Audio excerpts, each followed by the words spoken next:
تو پاکستان کی سیاست ایک ایسے موڑ پر کھڑی نظر آتی ہے جہاں کہا جا رہا ہے کہ اگلے 100 دن میں سب کچھ بدل سکتا ہے۔ یہ کوئی عام پیش گوئی نہیں، بلکہ کچھ تجزیہ کاروں کا ماننا ہے کہ یہی وہ وقت ہے جو ملک کے سیاسی مستقبل کا فیصلہ کرے گا۔ آئیے ذرا اس کو تفصیل سے دیکھتے ہیں۔ اچھا، تو یہ 100 دن والی بات آئی کہاں سے؟ دراصل سیاسی مصورین صابر شاکر اور عمران ریاض نے 20 جنوری سے شروع ہونے والے اس دورانیے کی نشاندہی کی ہے۔ ان کے مطابق یہ کوئی معمولی سیاسی ہلچل نہیں ہے، بلکہ یہ ایک فیصلہ کن موڑ ہے، جہاں جو بھی واقعات ہوں گے وہ مستقبل کی سیاست کی سمت ہمیشہ کے لیے طے کر سکتے ہیں۔ اس پورے تجزیے کو سمجھنے کا سب سے اچھا طریقہ یہ ہے کہ اسے ایک کاؤنٹ ڈاؤن کی طرح دیکھا جائے۔ یوں سمجھیں کہ 20 جنوری کو گھڑی چلنا شروع ہو گئی، 8 فروری کو ایک طرح کا کوالیفائنگ راؤنڈ ہے جو پھر اپریل میں ہونے والے ممکنہ فائنل کی بنیاد رکھے گا۔ یہ ایک ایسا سیاسی ٹورنامنٹ ہے جس کا ہر ایک مرحلہ بہت زیادہ اہمیت رکھتا ہے۔ اب سوال یہ اٹھتا ہے کہ آخر اتنی بڑی پیش گوئی کی بنیاد کیا ہے؟ تجزیہ کاروں کے مطابق یہ صرف قیاس آرائیاں نہیں ہیں۔ وہ دعویٰ کرتے ہیں کہ انٹیلیجنس رپورٹس اور جو اندرونی بریفنگز ہیں وہ بھی اسی نتیجے پر پہنچ رہی ہیں کہ موجودہ سیاسی نظام اب مزید نہیں چل سکتا۔ مطلب سٹیٹس کو برقرار رکھنا اب تقریباً ناممکن ہو گیا ہے۔ یہاں جو چیز واقعی دلچسپ ہے وہ یہ ہے کہ ہمیں دو بالکل مختلف زاویے نظر آتے ہیں۔ تجویز کار کہتے ہیں کہ ایک طرف اسٹیبلشمنٹ کا بیانیہ بنانے کی کوشش بری طرح ناکام ہوئی ہے اور انہیں یہ ڈر ہے کہ کہیں پورا سسٹم ہی نہ گر جائے۔ دوسری طرف اپوزیشن کا ماننا ہے کہ سارا نظام خوف کے پاور ڈاکٹرائن پر کھڑا تھا اور اب وہی خوف آہستہ آہستہ ختم ہو رہا ہے۔ اور یہی اس ساری بحث کا نچوڑ ہے۔ تجزیہ کاروں کا جو بنیادی نقطہ ہے وہ یہ ہے کہ جس خوف اور دباؤ کی بنیاد پر یہ نظام چلایا جا رہا تھا وہ اب عوام کے اندر اپنی تاثیر کھو رہا ہے، اور ان کے مطابق یہ کوئی چھوٹی موٹی بات نہیں بلکہ ایک ایسی بنیادی تبدیلی ہے جو پورے سیاسی ڈھانچے کو ہلا کر رکھ سکتی ہے۔ تو اس بدلتی ہوئی صورتحال کا جواب اپوزیشن نے ایک نئی حکمت عملی سے دیا ہے۔ تجزیہ کاروں کا کہنا ہے کہ یہ ایک ایسے نعرے کی شکل میں سامنے آئی ہے جس نے ریاستی طاقت کو چیلنج کرنے کا پورا کھیل ہی بدل کر رکھ دیا ہے۔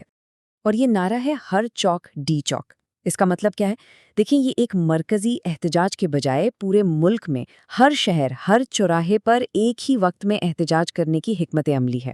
اس کا مقصد یہ ہے کہ طاقت کو ایک جگہ اکٹھا کرنے کے بجائے پورے ملک کا پہیہ جام کر دیا جائے۔ تو اس حکمت عملی کے پیچھے منطق کیا ہے؟ تجزیہ کاروں کے مطابق یہ بہت سادہ ہے۔ دیکھیں، اسلام آباد کے ڈی چوک جیسا ایک مرکزی احتجاج کنٹرول کرنا آسان ہوتا ہے۔ ایک سڑک اگر کچھ دن بند بھی رہے تو ملک پر کوئی خاص اثر نہیں پڑتا، لیکن جب پورے ملک کے چوراہے ایک ساتھ بند ہوتے ہیں تو انہیں روکنا ناممکن ہو جاتا ہے، اور کچھ دن کا ایسا ملک گیر شٹ ڈاؤن نظام پر بہت بڑا دباؤ ڈال دیتا ہے۔ اب مبصرین آنے والے سیاسی مقابلوں کو سمجھانے کے لیے ایک کھیل کی مثال استعمال کرتے ہیں، جس میں 8 فروری کا دن پہلے اور سب سے اہم امتحان کے طور پر دیکھا جا رہا ہے۔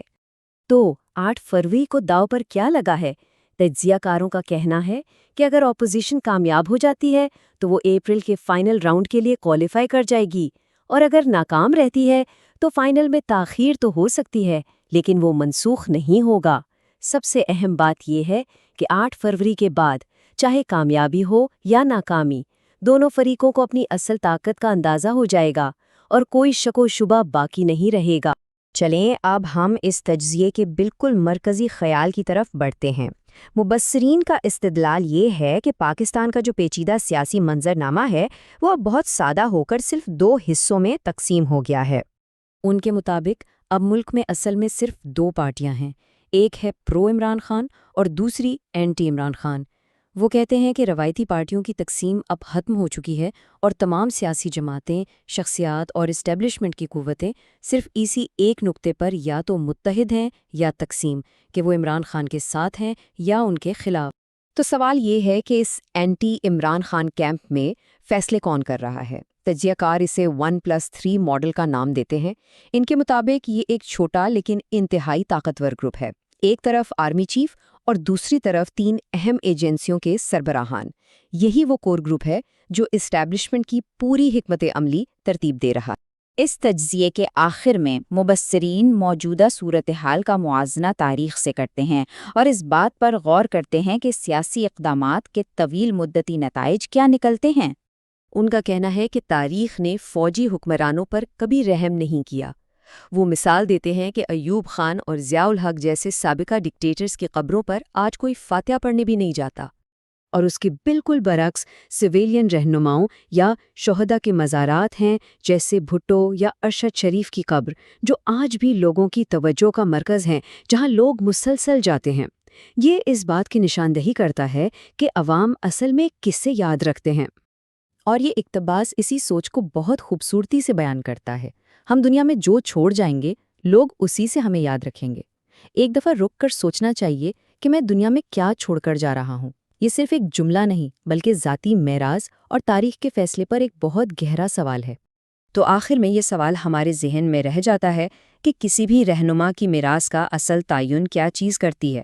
وقتی طور پر ملنے والی طاقت یا پھر عوام کی وہ خواہش جو ہمیشہ زندہ رہتی ہے؟ اس تجزیے کا مرکزی نقطہ یہی ہے جو ہمیں گہری سوچ میں ڈال دیتا ہے۔